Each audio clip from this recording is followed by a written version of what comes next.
함께 하나님 말씀 시편 1편 1절에서 6절까지 말씀을 한 목소리로 하나님의 말씀을 읽도록 하겠습니다.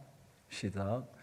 복 있는 사람은 악인들의 꾀를 따르지 아니하며 죄인들의 길에 서지 아니하며 오만한 자들의 자리에 앉지 아니하고 오직 여호와의 율법을 즐거워하며 그의 율법을 주야로 묵상하는도다. 그는 시냇가에 심은 나무가 철을 따라 열매를 맺으며 그 잎사귀가 마르지 아니함 같으니 그가 하는 모든 일이 다 형통하리로다. 악인들은 그렇지 아니하며 오직 바람에 나는 겨와 같도다. 그러므로 악인들은 심판을 견디지 못하며 죄인들이 의인의 모임에 들지 못하리로다. 무릇 의인들의 길은 여호와께서 인정하시나 악인들의 길은 망하리로다.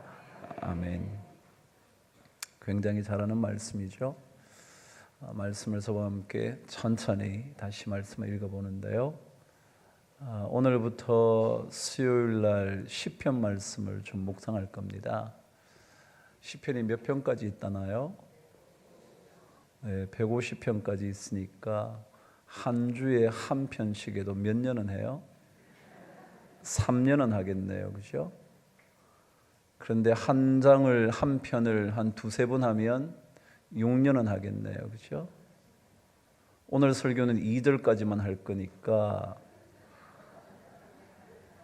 다음 주에 4절 정도, 그 다음 주에 6절까지 하면 9년은 하겠네요.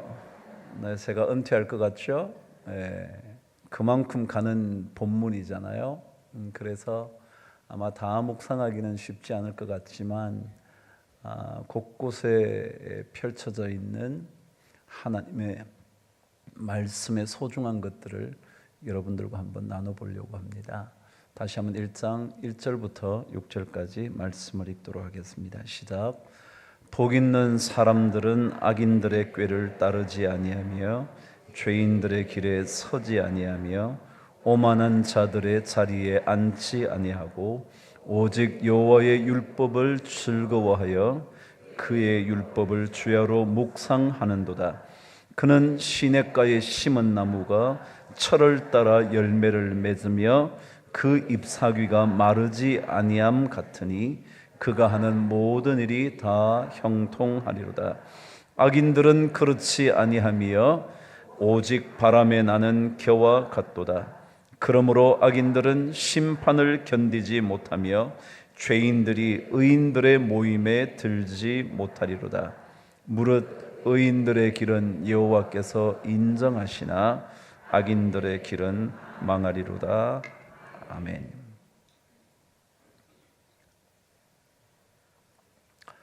그럼 하나님의 말씀은 어떻게 받는 게 좋은가요? 굉장히 어려운 질문이 됐나요? 하나님의 말씀은 어떻게 받으면 좋을까요? 아멘으로. 아멘이란 게 뭐예요? 그대로 동의합니다. 그냥 그대로 받는 게 제일 좋아요. 어떠세요? 여러분 하나님의 말씀을 그대로 받기를 원하세요? 아니면 막 따져가지고 이것은 조금 나하고 안 맞아. 요거는 우리 상황을 하나님이 모르시는 것 같아. 이것은 우리 가정하고 조금 맞지 않아. 이거는 나한테 맞지만 우리 남편은 저 말씀을 들어야 돼. 그런 생각이 드세요? 아니면 그 말씀 그대로 수용하는 게 좋은 것 같으세요? 제가 너무 정답을 다 알려준 질문을 했죠? 여러분 그대로 받는 것이 유익할까요? 유익하지 않을까요? 또 정답을 가르쳐 준 것 같습니까? 그래요. 말씀을 그대로 받는 것이 훨씬 더 유익합니다. 이것은 하나님의 말씀에 대한 원칙이기도 하지만 세상 사람들이 실험 한 가지를 해봤답니다. 그게 뭐냐면 어떤 사람들은 자기 자신이 모든 상황을 통제하려고 합니다. 가정도 내가 책임지고 통제하면서 일을 진행해서 사업도 그렇게 해서 이렇게 가야지. 통제를 잘할수록 그 사람이 능력이 있는 사람으로 인정을 받는 시대를 살거든요. 근데 반면에 통제하지 않고 주어진 것을 그대로 받는 사람들, 수용적인 사람들은 능력이 없는 사람처럼 인정을 합니다.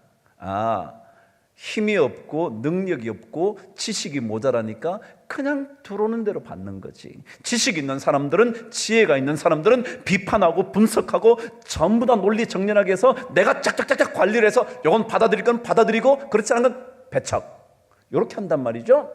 이게 훨씬 더 좋을 것 같단 말이에요. 실제적으로 이 땅, 이 시대의 사람들은 통제하는 사람이 권력자잖아요. 그렇죠? 실험을 했답니다. 어떤 실험이냐면 이산화탄소 흡입 실험입니다. 여러분, 이산화탄소는요, 우리는 공기 중에 이산화탄소가 있지만 그는 산소와 여러 것들이 함께 있는 가운데서 이산화탄소를 마시니까 괜찮지만 이산화탄소만 따로 마시면요 10초만 마셔도 막 역겹기 시작하고 구토가 날려가고 심지어 어떤 사람은 실신하기도 합니다. 그래서 이제 실험을 한 거예요. 통제하는 일에 익숙한 사람들 그룹과 그대로 무엇이든지 받아들이는 그런 삶을 살아온 사람들, 그 사람을 실험을 한 겁니다. 이산화탄소 넣은 비닐봉지를 그 사람에게 줘서 10초 동안 마시는 겁니다. 그런데 누가 잘 그것을 견뎌냈을까요? 해봤더니요, 통제하는 일에 익숙한 사람들은 대부분이 도중에 포기해버렸다는 거. 도저히 못하겠다, 이거 못하겠다. 그리고 어떤 사람들은 그것 때문에 막 쓰러지기도 했다는 겁니다. 그런데 놀랍게도 수용적인 일, 그런 것에 익숙한 사람은 그 과정을 잘 견뎌냈답니다.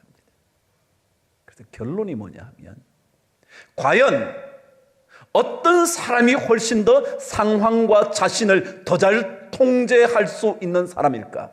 진짜로 통제하는 일에 익숙한 사람일까? 아니면 무언가를 그대로 받아들이는 사람들일까?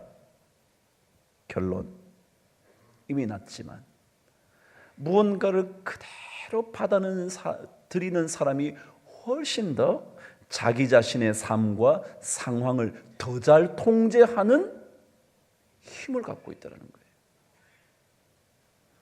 여러분, 하나님의 말씀을요 정확하게 분석을 해서 이것은 이래, 저것은 저래, 그래서 이거는 이렇게 할 수가 없어, 이럴 수밖에 없지, 저렇게는 안 되지 라고 생각하는 사람들이 훨씬 더 하나님의 말씀의 능력을 경험하는 게 아니라 조금 모자란 듯이 말씀하시는 대로 그대로 받아들이는 사람이 훨씬 더 삶의 환경을 잘 통제해 가면서 산다는 거예요.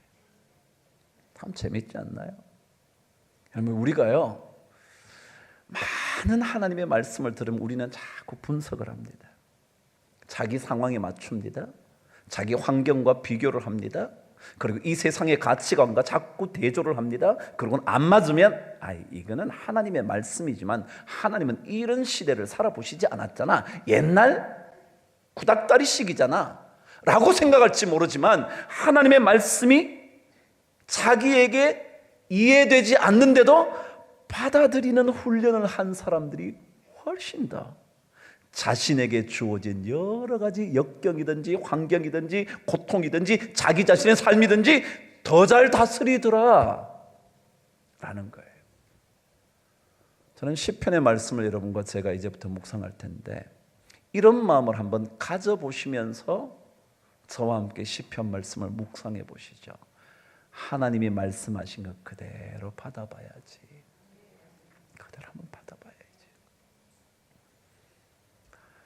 전 철학과 출신이라 그랬죠. 제가 논리학을 얼마나 잘했는지 제가 자랑하는 게 아니고, 논리학을 얼마나 잘했는지 제가 학부 다닐 때 교수님이 저보고 학부생이 학생들 가르치래 나보고 논리학을. 제가 그만큼 논리적이었나 봐요. 근데 그렇게 머리도 좋은 것도 아닌데 그랬나 보죠. 그래요. 제가 논리적으로 훈련이 잘 됐어요. 잘 됐다고 그래서 하나님의 말씀을 내 논리에 다 맞춰서 맞는 것과 아닌 것을 구별해내서 하나님의 말씀이 내 논리에 맞으면 받아들이고 맞지 않으면 안 받아들이면 내 삶은 내가 생각했던 것보다 훨씬 더 복잡하게 흘러가서 내가 도저히 그 상황을 컨트롤을 못하는 겁니다.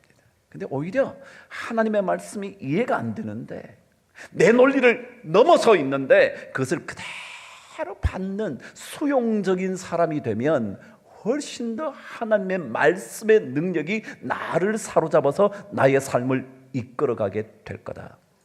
그런 거예요.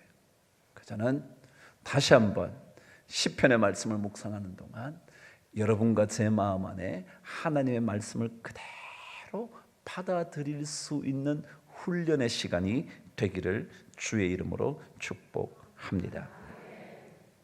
가을이죠? 가을은 무슨 계절이라 그럽니까? 추수의 계절이라 그럽니다. 추수가 뭐냐면 가을 추자에 숫자가 거둘 숫자입니다. 그러니까 우리는 한국말로 가을거지 그럽니다. 가을거지. 가을에 거둬들인단 말이죠. 근데 가을에는 거둬들이고 난 다음에 겨울에는 그것을 저장한다 그래서 옛 사람들은 추수동장이라 그랬습니다. 겨울 동자의 장자는 저장할 장자. 그래서 가을에는 잘 거둬들여서 무언가 겨울이 다가오는 것을 대비하기 위하여 저장해 둔다. 우리가 이때 잘 거둬야 합니다. 꼭 가을이어서가 아니라 우리 인생에 하나님의 말씀으로부터 무언가를 잘 거두어 놔야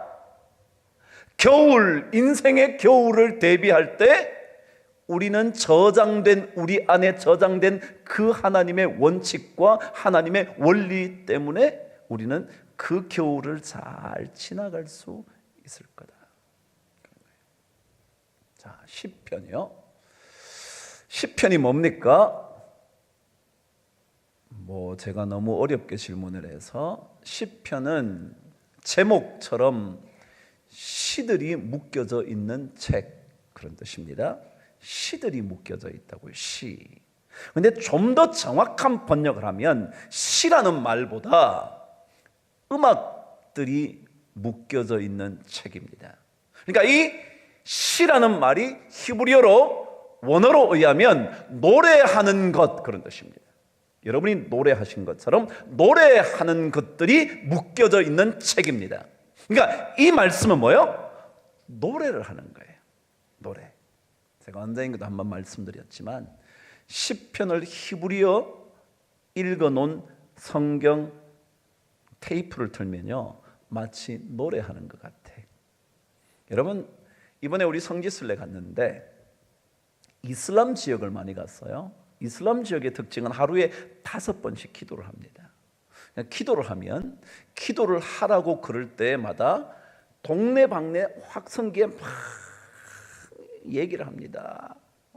아침에 하나님의 말씀 알라신의 말씀을 들어 전 못 알아듣지만 그렇게 한다는 거예요. 근데 그게 어떻게 하느냐면 그냥 오늘 여러분 하나님의 말씀을 묵상하십시오 이렇게 하지 않고요. 하나님의 말씀을 여러분들이 오늘 아침부터 묵상하라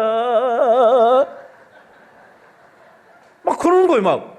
진짜예요. 그래서 그것 때문에 잠을 못 자. 5시에 4시 반인가 5시쯤 하는데 그냥 하지 않아요. 그러니까 아마도 이 히브리 민족들이고요 이스마엘의 자손들 아니에요. 그러니까 결국 그때 그 팔레스타인 사람들의 이런 이야기는요 어떻게 하는 거라고요? 노래처럼 하는 거예요. 노래는 훨씬 더 잘 기억이 되거든요. 하나님의 말씀을 외우라 그러면 잘 못 외우는데 찬송은 잘 외워요. 주의 약속하신 말씀이 이거는요 외우라 그러지 않아도 잘 외워. 그러니까 노래는요 잘 외울 수 있어서 늘 이 말씀을 자기 안에 있도록 하기 위해서 노래 형태로 하는 거예요. 그래서 시편이라. 어쨌거나 오늘 첫날이니까 개관 약간 하겠지만 시편은요 주로 누가 썼대요? 다윗이 썼대요.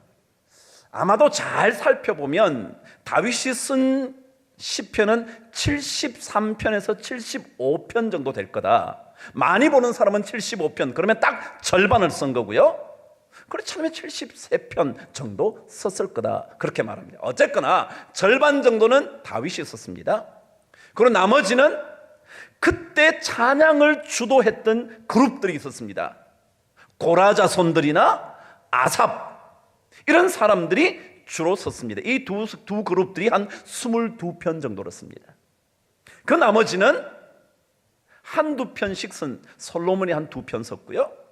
그 다음에 헤만이라는 사람이 한 편 썼고요. 에단이라는 사람이 한 편 썼고요. 모세도 한 편 썼다 그러고요.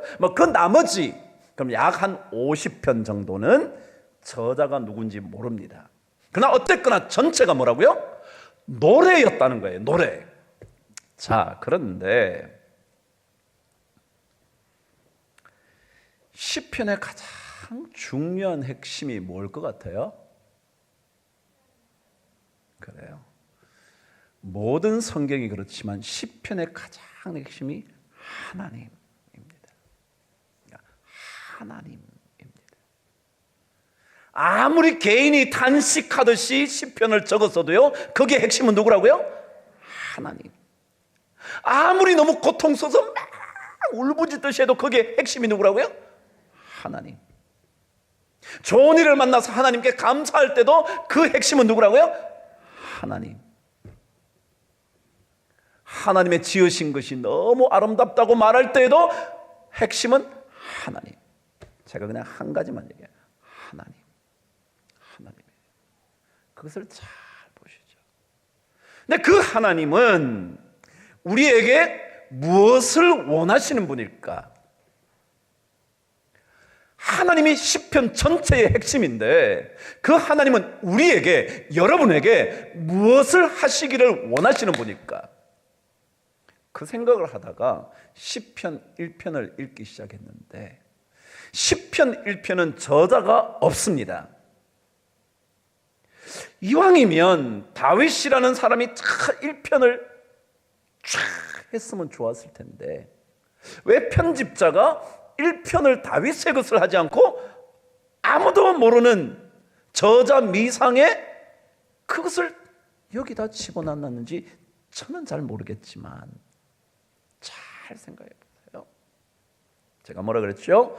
하나님은 우리에게 무엇을 원하시는 분일까? 1절은 이렇게 시작하죠. 시작. 복 있는 사람은, 그랬습니다. 원래는 어떤 뜻이냐면 복이 있다, 이런 사람은, 그런 거예요. 뭐라고요? 복이 있다. 그러니까 하나님은 우리에게 가장 먼저 시편 전체를 통해서 들려주고 싶은 말씀이 뭐냐면 너네들이 복 있는 인생을 위해서 내가 알려주고 싶은 게 있다. 시편 1편을 우리는 지혜의 시편이라 그럽니다. 다시 말하면 복 있는 인생을 위하여 지혜를 얻을 수 있는 길이 여기에 있다. 그게 뭐라고요? 1편이다. 뭐라고요? 복 있는 인생이었던 걸까? 복 있는 인생. 우리 전부 다 복 그러잖아요. 계속 하나님 아버지에게 복을 주옵소서. 이건 새해가 되면 더 하고요. 세상 사람도 다 복이야, 다 복. 그러니까 진짜로 근데 하나님도 우리에게 무엇을 원하시냐면 복된 인생을 살기를 원하세요. 저는 여러분과 제가 복 있는 인생의 주인공 되기를 진짜 바랍니다.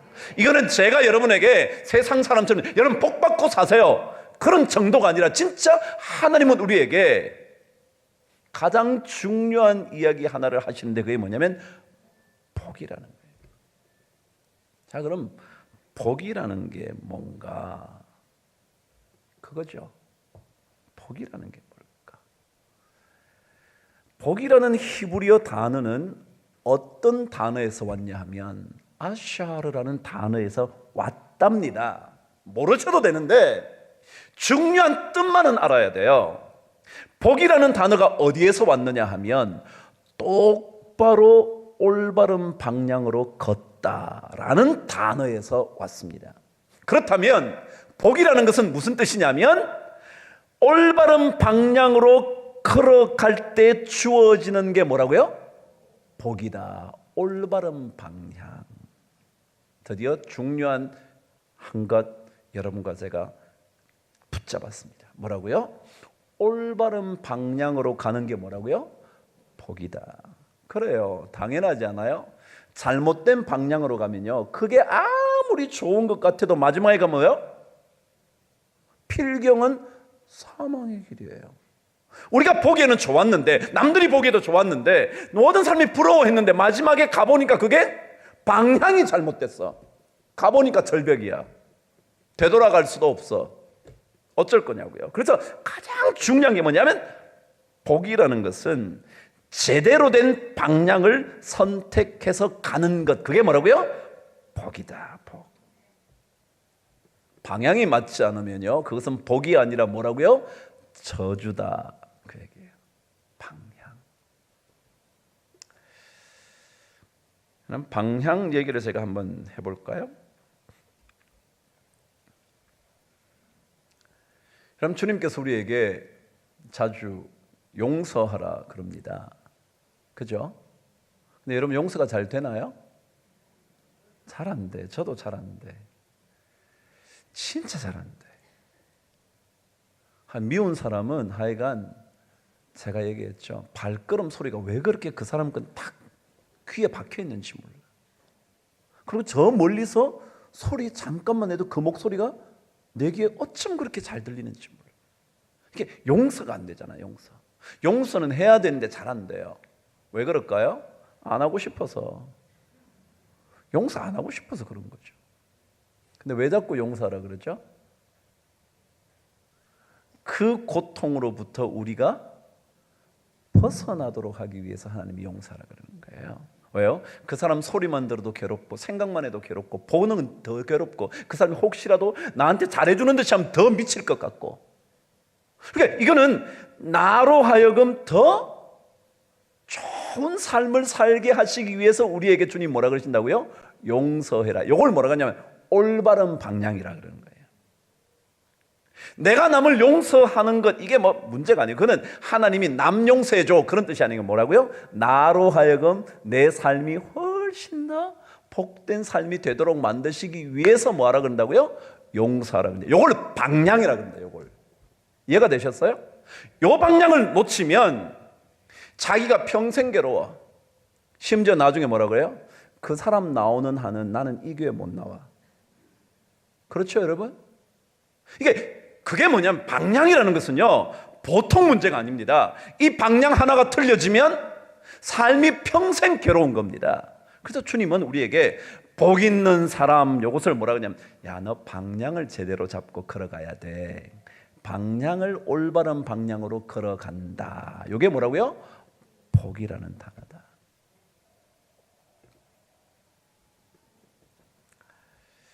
여러분, 일본에 가면 나고야라는 도시가 있습니다.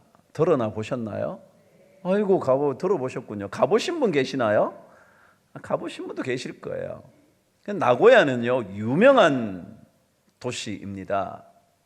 어떤 거냐 하면 일본에 유명한 영웅들이 있는데요, 그 중에 우리나라를 괴롭혔던 영웅도 있죠. 누구요? 도요토미 히데요시 풍신수길이라는 사람이요. 그 사람이 어디 출신이냐면 나고야 출신입니다.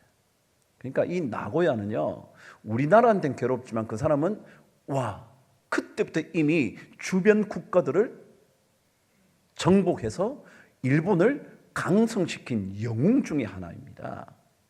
그 위에 있었던 사람이 오다 노부나가, 여러분 아시죠? 직전신장이라고 들어보셨는지 모르겠는데요, 마치 이런 사람이요. 두견새가 울지 않으면 어떻게 해야 된다고요? 어떻게 해야 된다고요? 죽여버리는 강력한 리더십을 가졌습니다. 도요토미 히데요시는 울지 않으면 어떤 수를 써서라도 울게 해야 돼. 또 한 사람 있나요? 누군데요? 모르면 하지 말까요? 네, 또 한 사람이 있죠. 풍신수길 다음에 또다시 등장한 막부 최고 책임자. 기억나시나요? 덕천가강이라고요. 이름 뭔데요? 일본말 잘하시면 좀 가르쳐 주세요. 어떻게 읽어요?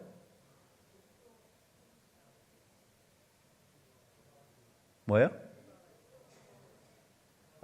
이따 그럽시다. 제가 안 얘기할 거예요, 일부러. 자, 그 사람은요, 두견새가 울지 않으면 울 때까지 기다려라.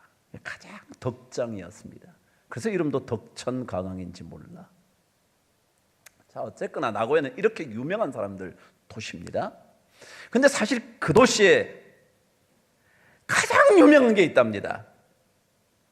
그게 뭐냐면 장어덮밥이랍니다. 장어덮밥. 그러니까 나고야 가면 반드시 뭐요? 이걸 먹고 와야 돼. 이걸 먹고 와야 돼. 뭘 먹고 와요? 장어덮밥. 이거 안 먹고 나고야 간 사람 아니요. 이 나고야 장어덮밥은요, 우린 장어덮밥이 이렇게 밥 위에다가 장어 올려서 주잖아요. 근데 그 사람 막 뚜껑을 탁 덮습니다. 그 나고야의 유명한 장어덮밥의 얘기를 잠깐 할게요. 그 나고야의 장어가 가장 유명한 이유 중에 하나가 장어를 처리하는 방법 때문에 그렇다는 겁니다. 무슨 말이냐 그랬더니, 장어를 가장 맛있게 요리를 하려면 장어를 잡아먹기 전 3일 동안 굶겨야 한답니다. 굶기면 몸에서 좋지 않은 기름들이 다 빠지고 좋은 기름만 장어가 다 갖고 있대. 이해가 되실 만하죠? 왜냐하면 필요 없는 기름은 다 저절로 빠져야 되잖아요. 그리고 중요한 게 빠지면 안 되니까 장어 자신이 3일 동안 굽는 동안 별로 필요 없는 것들은 다 몸에서 빠져나가게 하고 좋은 것만 딱 갖고 있다. 몸에 좋은 것만. 그래서 반드시 3일 동안 장어를 굶겨야 한다는 겁니다. 그럼 한번 보시죠. 3일 동안 굶기는 게 나쁜가요? 좋은가요? 좋으려고 하는 건가요? 나쁘려고 하는 건가요? 자, 또다시가 물을게요. 하나님께서 혹시라도 우리 인생에 3일 동안 굶기시는 일이 있을 땐 좋은 거 하시려고 그럴까요? 나쁜 거 하시려고 그럴까요? 그냥 이 얘기를 한번 빗대 본다면 여러분 어떠세요? 제가 아까 그랬죠. 말씀 어떻게 받으라 그랬죠? 그대로 받으라 그랬어요. 그러면 하나님만이 우리에게 고통의 시간을 주실 때 그대로 받는 게 좋습니까? 아니면 하나님 왜 이러시는 겁니까? 저하고 무슨 원수 지셨나요? 왜 우리 집만 이 모양 이 꼴이죠? 남의 집 괜찮아 보이던데요? 그러시나요? 그대로 받으시나요? 제가 장어 얘기를 해서 그런데 장어는 3일 동안 굶긴다는 거예요. 굶기면 그 몸 안에 좋은 지방분들만 쫙 남아있고 나머지 필요 없는 것들 다 뺀다. 여러분도 3일 굶으면요 나쁜 게 쫙 빠져. 지금 전부 다 안 굶기 때문에 나쁜 걸 다 갖고 있어요. 자, 제가 방향 얘기했죠. 굶는 것이, 고통을 경험하는 것이, 어려운 시간을 보내는 것이 나쁜 게 아닐 수 있어요. 그건 하나님이 아시는 방향이 있다고요. 그 방향대로 그냥 가면 돼요. 근데 우리는 안 갈라 그러죠. 방향이라는 이런 겁니다. 나는 그거 안 해. 하나님 왜 이러시냐고. 나 지금 3일 동안 굶을 수 없어요. 3일 바꿔서 3년 동안 힘든 시기를 보낸다. 우린 벌써 6년의 시간을 보내는데 하나님 이럴 수 없다. 아니요. 필요 없는 거 다 빼내고요. 가장 좋은 거 남겨두시려고 그러는 거예요. 이런 게 방향이에요. 그리스도인의 행복한 삶의 비결이라는 책을 쓴 분이 있습니다. 한국 번역이 돼서 그런데 한나 휘톨 스미스라는 여인이 쓴 책입니다. 옛날 책인데 그분은 어떤 삶을 살았냐 하면 자식을 7을 낳았는데 4이 먼저 세상을 떠납니다. 남편이 실패하고 그리고 건강을 잃고 가난하게 자기 자신의 건강까지 잃어가면서 인생을 살면서 그리스도인의 삶의 행복이 뭔가 그걸 잘 정돈해 놓은 책입니다. 한번 사서 읽어보시죠. 그런데 거기에 보면 첫 번째가 이렇게 되어 있습니다. 진정한 그리스도인들은 행복하기보다 거룩하기를 소망해야 한다. 이게 뭐냐면 방향이라는 거예요. 뭐요? 행복이냐 거룩이냐. 그럼 뭐예요? 우리는 오히려 거룩함을 구하자. 돈이 좀 없을 때 사람들은 다 불행하다고 생각하잖아요. 그때 우리는 뭘 꿈꾸는 거예요? 거룩하게. 입술도 거룩하게, 오히려 그럴 때일수록 더 깨끗하게. 이게 거룩하기를 소망해야 한다는 거예요. 만일 거룩이라는 것이 배제된 채 오직 황금으로만 만들어진 행복은 얼마나 허무하고 위험한지 우리에게 그녀가 깨우쳐주고 싶어하는 거예요. 방향입니다. 제가 또다시 방향이요. 오늘은 방향 문제입니다. 황금으로만 채우려고 하는 행복이요. 우리 참 전부 다 그냥 예수 믿어도 다 돈 좀 더 많이 생기려고 막 기도하고 막 그러잖아요. 여러분 그것보다 그것으로 채워지지 않는 행복이 있다는 것을 알아야 되거든요. 이게 하나님 믿는 거거든요. 그게 진정한 그리스도인. 돈 없으니까 참 불편하죠. 솔직히 말하면 어떤 사람은 예수님보다 돈이 조금 더 좋다고. 누구는 비정직하게 예수님 다음으로 돈이 좋아요. 이렇게 말하자면 사실은 예수님보다 돈이 더 좋아요. 그런 사람 많죠. 근데 우리 삶에 그런 것들이 아니어도 거룩함을 쫓아가는 것이 참 행복한 일이다 라는 것 깨달으면 그게 방향이라는 거예요. 자, 이 방향이요. 근데 두 번째 이런 얘기를 합니다. 그리스도인들은 하나님의 병거들인데, 병거들, 전쟁을 치를 수 있는 말을 가진 그 마차인데, 이 병거가 강력한 무기가 되기 위해서는 내면의 적을 제거해야 된다는 거예요. 내면의 적. 내면의 적. 그게 뭐냐면 자신이 가지고 있는 것. 들어보세요. 하나님께서는 우리가 하나님의 전차에 올라타게 되기 전에 먼저 우리가 지닌 온갖 지상의 전차를 파괴하시려고 하신다. 어려웠나요?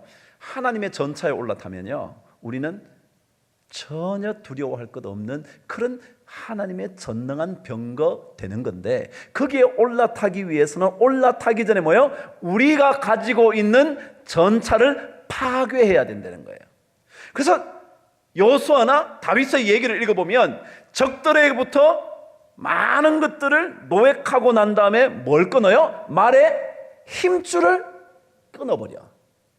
하나님이 그렇게 명령해요. 야, 그 말의 힘줄 끊어. 왜요? 말의 힘줄을 안 끊으면 뭘 믿고 살라고 그러니까? 저 말의 힘을 믿고 살라 그러니까. 굉장히 어려운 얘기는 갑자기 다들 심각해지셨어. 힘줄을 끊으라는 거예요. 이게 방향 잘 잡으려고 그러는 거예요. 자, 오늘 첫 번째 얘기.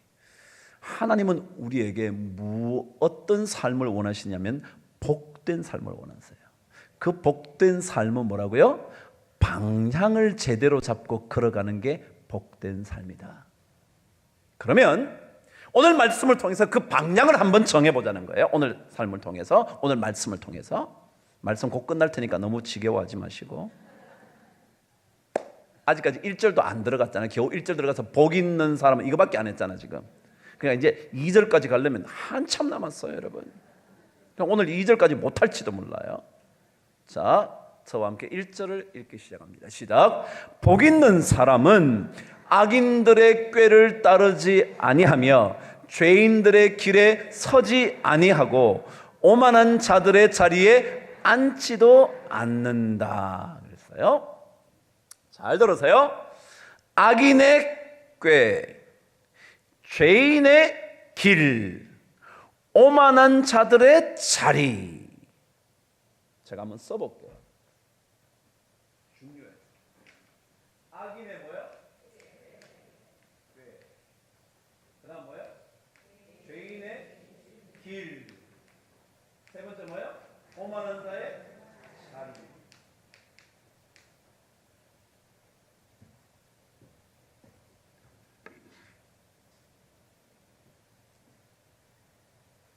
여러분, 여기에 꾀라는 말은 생각의 문제입니다. 생각. 그렇잖아요. 꾀를 낸다는 거야. 꾀를 낸다는 거야. 생각의 문제. 근데 길이라는 것은요, 생각의 문제가 아니라 그 길에 접어들었다. 그죠? 그 길에 접어들었다 그러잖아요. 그래서 이걸 뭐라 그러냐면 행동이라. 이해가 되시죠? 길은요, 걸어가는 거예요. 길이 있으면 뭐야? 안 가는데. 그러니까 길이 있다는 얘기, 길에 서 있다는 얘기는 그 길을 걷고 있다는 거예요. 그래서 삶의 행동을 말하는 거예요. 이해가 되셨죠? 자, 생각에서부터 뭐로요? 행동으로. 그 다음에 자리예요. 자리라는 단어의 원래 뜻은 뭐냐면 거주지라는 뜻입니다. 완전히 거기에 머물러 산다 그런 뜻입니다. 그럼 이걸 제가 머무름이라고 그럴까요? 너무 좋은 의미 같은가요? 자, 첫 번째 생각을 했어요. 그 다음 뭐예요? 행동이에요. 그 다음에 아예 그 행동이 계속되어서 그 자리에서 그렇게 됐어요. 제가 지난주에 설교를 할 때 할라크라는 단어가 걸어간다라는 단어, 걷는다라는 단어의 마지막 예가 뭐였다 그랬죠? 그래서 그것이 자신의 삶이 된다. 기억나시나요? 안 날수록 좋아요. 제가 하면 새로우니까. 삶이 된다는 거예요. 자, 생각이 발전돼서 뭐예요? 완전히 그 길에 접어드는 행동이 돼요. 행동을 계속 하다 보니까 그것이 아예 자기 삶의 거주지가 돼요. 중요한 것, 여러분, 하나님께서 우리에게 복된 인생을 위하여 방향을 잘 잡아야 된다 그랬는데, 방향을 잘 잡는 것은 어떤 거냐면 첫 번째 단추가 중요하다. 왜냐하면 첫 번째 단추 잘못 끼면 어디까지 간다고요? 완전히 그 자리에 머물러서 나 거기가 좋아 그런다는 거예요. 여러분, 첫 걸음이요 얼마나 중요해요. 꾀라는 생각이요 얼마나 중요한지 몰라요. 왜요? 생각을 자꾸 하다 보면 그걸 행동으로 가져가요. 행동을 자꾸 하다 보면 그것이 아예 자기 삶의 거주지가 돼버려요. 그 다른 거 하면 불편한 거야. 그것만 해야 돼. 그거 아닌 게 자꾸 찾아오면 우리는 견딜 수 없는 거예요. 그래서 첫 번째 단추가 중요하다. 여러분, 복된 인생을 위해 우리가 뭐가 필요하다? 첫 번째 단추를 주의해야 됩니다. 첫 번째 단추. 사람들이 이것을 아무렇지도 않게 생각해요. 그냥 생각해 보는 건데요, 뭐 어때요? 아니요. 그래서 주님께서 생각의 문제가 굉장히 심각하다. 누구를 보고 마음속에 이런 마음을 품으면 그 심각하다는 거예요. 간단하지 않다는 거예요. 왜요? 생각이 점점 더 어디로 가니까? 행동으로 갈 거니까.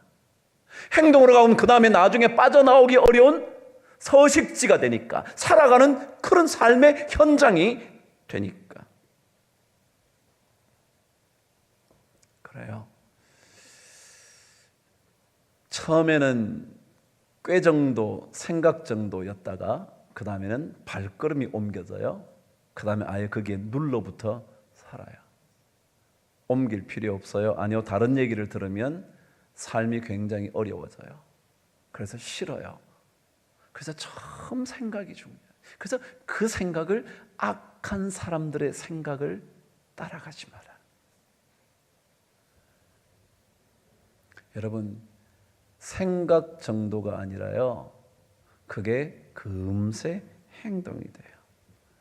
행동이 된 다음에는요, 이걸 바꿀 수가 없어서 다른 것들이 오면 견디지를 못해. 오늘 방향 첫 번째 얘기 뭐예요? 첫 번째 단추를 주의해라. 첫 번째 단추를 어디 끼우느냐, 이게 중요하다. 두 번째는요, 1절을 그렇게 끝내고 2절로 넘어갈 거예요. 그래야 오늘 2절까지 끝낼 수 있을 것 같아서. 두 번째는요, 저와 함께 말씀을 읽어볼게요. 오직 여호와의 율법을 즐거워하여 그의 율법을 주야로 묵상하는 자로다. 두 번째 뭐라 그랬냐면 방향의 두 번째예요. 첫 번째는 첫 단추를 주의해라. 두 번째는 뭐냐면요, 여러분의 관심사를 주의해라. 관심사. 왜 제가 갑자기 관심사라는 말을 했냐?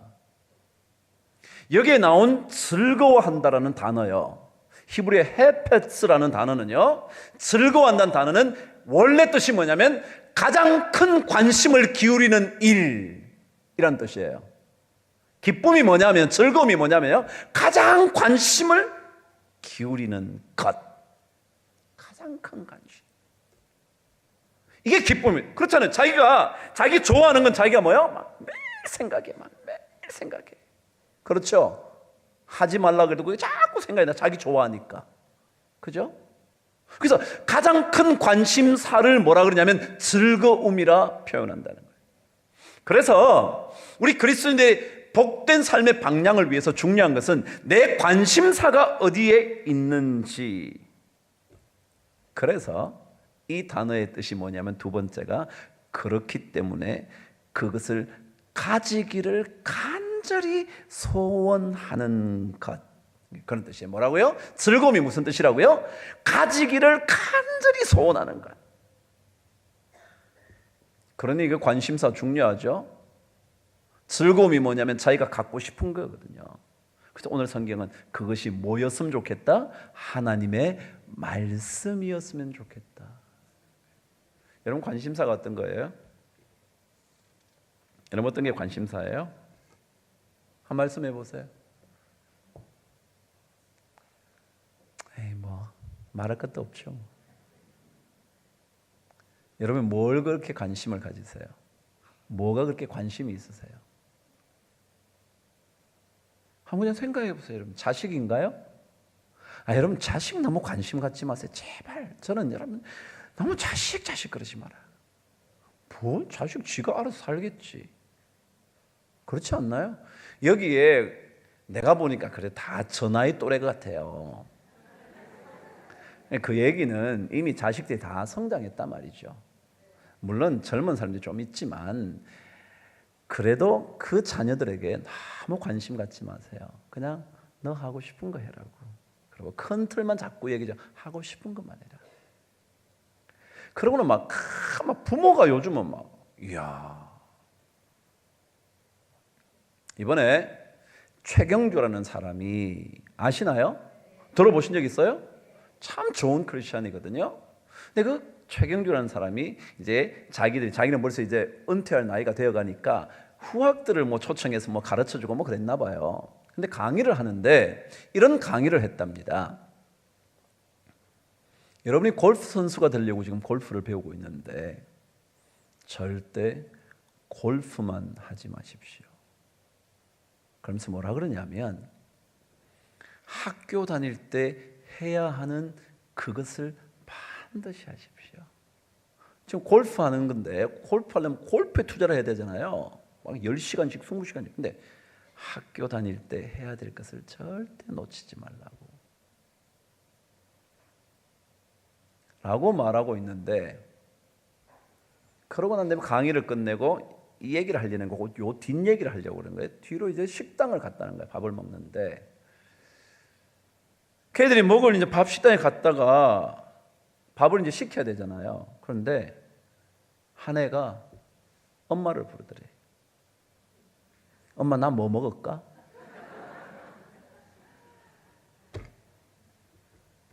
엄마 나 뭐 먹을까? 지가 먹는 거지 뭘 엄마한테 물어. 그러니까 대학 가서도 뭐요? 엄마 나 무슨 과목 들을까? 어느 교수가 나을 것 같아? 그런다는 거야. 여러분 요 정도만 해도 괜찮잖아요. 요즘 법 쪽에 있는 사람들이요, 집에 가서 엄마한테 묻는데 이거 엄마 어떻게 하면 돼? 이건 농담이에요. 그런 데잖아. 여러분 이거 심각하지 않아요? 심각한 거예요. 여러분 자식들이 너무 그러지만 그냥 괜찮아 해. 나쁜 거 하지 않으면 됐죠 뭐. 제 질문은요, 여러분 뭐에 그렇게 관심이 있으세요? 돈이요? 그 돈에 관심이 많으신가요? 뭐 때문에요? 왜 돈에 관심이 있는데요? 왜 관심이 있으시냐고요? 왜 관심이 있냐고요? 뭐 때문에요? 집을 좋은 거 사시려고요? 자동차를 큰 걸 가지고 싶어서요? 여행을 많이 하고 싶어서요? 마음껏 쓰고 싶어서요? 뭐 때문에 여러분 돈을 더 갖고 싶은지를 한번 물어보세요. 자꾸 물어보세요. 그리고 제가 이번에 성지순례 갔더니 재미난 사실을 발견했어요. 그게 뭐냐면 여자들은 물건만 보면 살라 그래. 가방이 막 터진다 그러면서 막 자꾸 사네. 그래서 좀 잡아줘. 막 꽉꽉 누르면 잡아줘. 그래. 아이고. 그래서 제가 그만 사요. 제가 그랬죠. 진짜. 여자들은 보면 하여간 막. 왜 살라 그러냐고요. 이런 사람도 있어요. 내가 참 감사해서 여기 이렇게 어려운 사람들 내가 좀 도와주려고 산대. 막 그런 사람 내가 할 말 없는데 나머지는 막 그냥 또 사. 보면 또 사. 또. 더 재밌는 얘기 하나 해드릴까요? 하면 여기 계신 분 중에 누가 또 거기에 걸릴까 봐 제가 안 하는데 나중에 하죠 뭐. 관심사요. 관심사. 자, 오늘 그래서 이렇게 얘기했어요. 우리의 관심사가 하나님의 율법이다. 그리고 그 율법을 주야로 묵상하는 거다. 그래서 자, 이제 결론할게요. 9시 전에 마치려고 그래요. 묵상하는 거. 몇 번이나 강조했지만 제가 묵상하는 얘기를 조금만 할게요.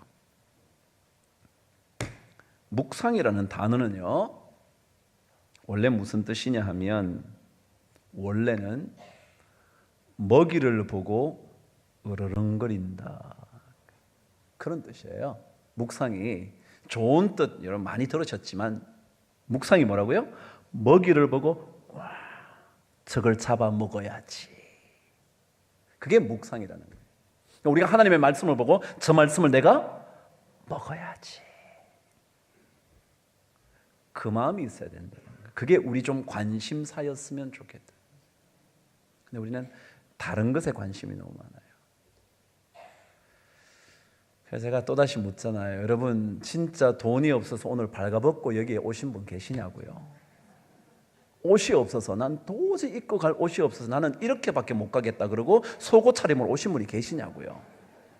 없어요. 그런데 또 사요. 있는데 또 사. 참 이상해요. 하여간 뭐 귀신이야. 사는데 귀신이야. 귀신. 그래요. 여러분 제가 늘 경제를 위해서 좀 사야죠. 안 사시면 되겠습니까? 그렇긴 하지만 거기에 너무 관심을 갖지 마라. 그렇지 뭐 여름 됐으니까 뭐 여름 뭐 간단한 거 그럴 수 있죠. 우리 관심이 돈 벌어서 더 많은 돈을, 남편이 돈 잘 벌고 뭐 그런 데 관심 갖지 마세요, 여러분. 우리가 더 행복한 가정을 위해서 어떤 게 올바른 방향일까? 그런 고민을 좀 해보세요. 남편하고 같이 앉아서 당신 우리가 어떤 게 진짜 행복한 인생 이래야 되는데 앉아가지고 철수 아버지는 이런데 당신은 뭐하냐? 그러지 마라. 옆집에는 어떤데 그런 얘기하지 마라. 뭔 그런 얘기를 하냐?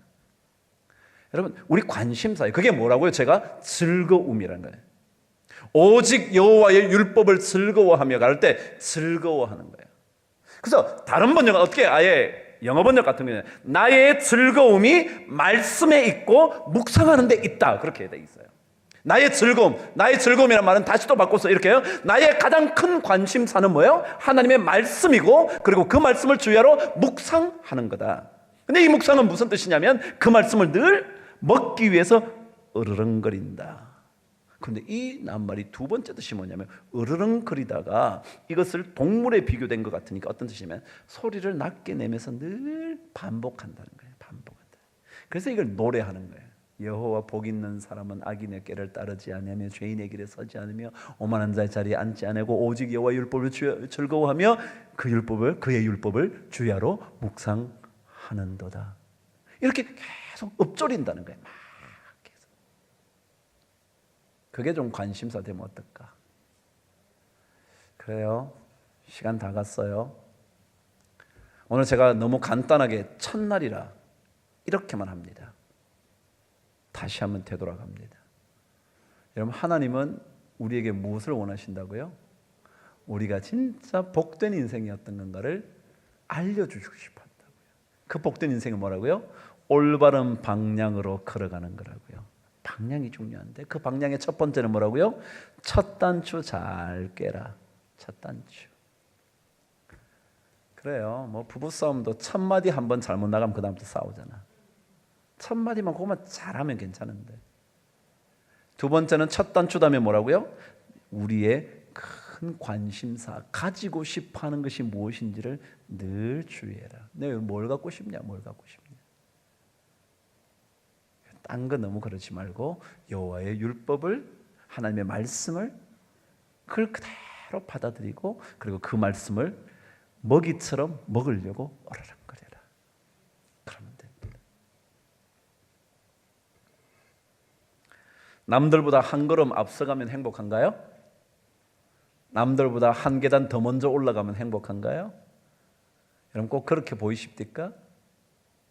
그런 것만 아닐 거요. 남들보다 좀 더 좋은 대학을 가면 그게 진짜 행복일까요? 아닐 거요. 그렇지 않을 거라고요. 정말 우리가 하나님의 말씀 따라 한번, 그래 좋지 않은 생각하지 말고요, 얼굴을 하나님의 말씀으로 채워보시죠. 그럼 얼굴이 달라질 테고요, 그렇게 되면 우리의 가는 발걸음도 달라질 테고요, 우리의 삶의 현장이 달라지게 될 줄 믿습니다. 혹시라도 하나님께서 여러분을 장어처럼 굶기신다면 오히려 나쁜 것은 다 빠지고 좋은 것만 남겨두시려고 하시는 하나님의 계획이다 아시게 되기를 바랍니다. 제가 여러분에게 나고야 가시거든 꼭 이것을 먹으라 그랬는데, 혹시라도 그게 뭔지 일본말로 못해서 못 드실까 봐 일본말을 가르쳐드리고 말씀을 마치도록 하죠. 히스마부시라 그런답니다. 히스마부시. 기억을 못해서 못 드시고 오지는 않게 되기를 바랍니다. 제가 나고야 가면 꼭, 이 나고야에 중요한 이런 집이 있어서 가면 보통 3시간씩 기다린대요. 3시간. 보통. 그러니까 얼마나 유명한지 아시겠죠? 그러니까 이름 뭐라고요? 히스마부시. 꼭 드셔보세요. 예.